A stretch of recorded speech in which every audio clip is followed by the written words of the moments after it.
at all. He had to work hard at making tents. Some others sent him some support to enable him to spend some time preaching the gospel. But the Corinthians did not help him. That his hands were calloused did not indicate that he was not an outstanding apostle. Verse 10, as the truth of Christ is in me, no man shall stop me of this boasting in the regions of Achaia. Wherefore, because I love you not, God knoweth. But what I do, that I will do, that I may cut off occasion from them which desire occasion, that wherein they glory, they may be found, even as we.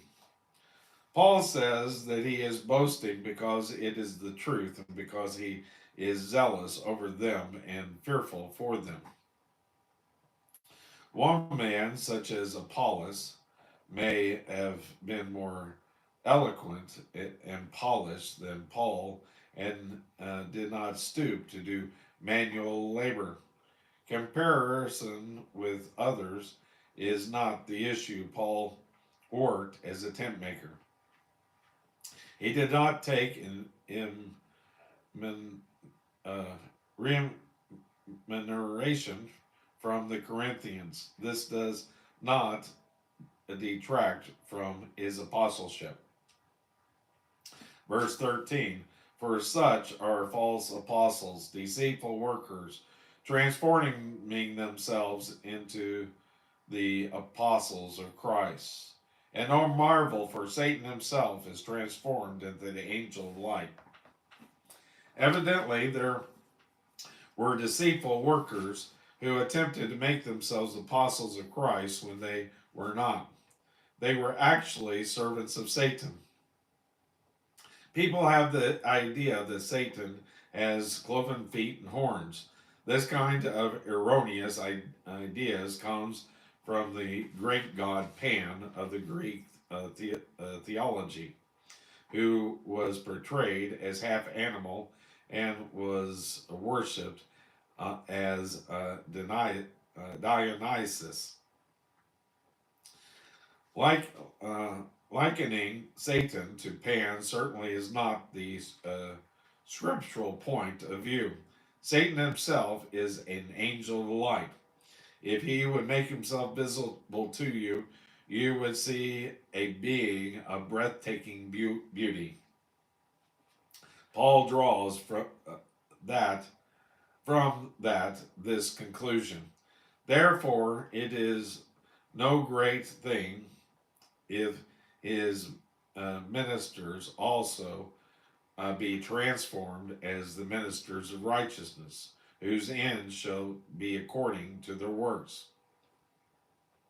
The frightening statement here is that Satan has ministers.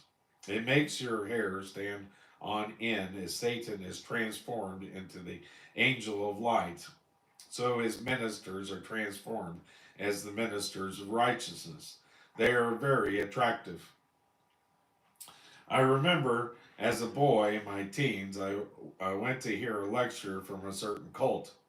I was not brought up in a Christian family and I didn't know how to differentiate truth from untruth. This man read questions from the audience. I am of the opinion that no one really asked this question, but that he made it up himself so that he would be able to make a point. He said someone asked whether he could explain the halo of light that was around his head. Well, I took a good hard look and I couldn't see any halo of light around his head. But don't you see what he was doing? He was making himself to be a minister of light. He was glorifying himself. All Satan's ministers glorify themselves. This is one way you can tell whether a man is preaching the simplicity of the Word of God or whether he is preaching some other Jesus.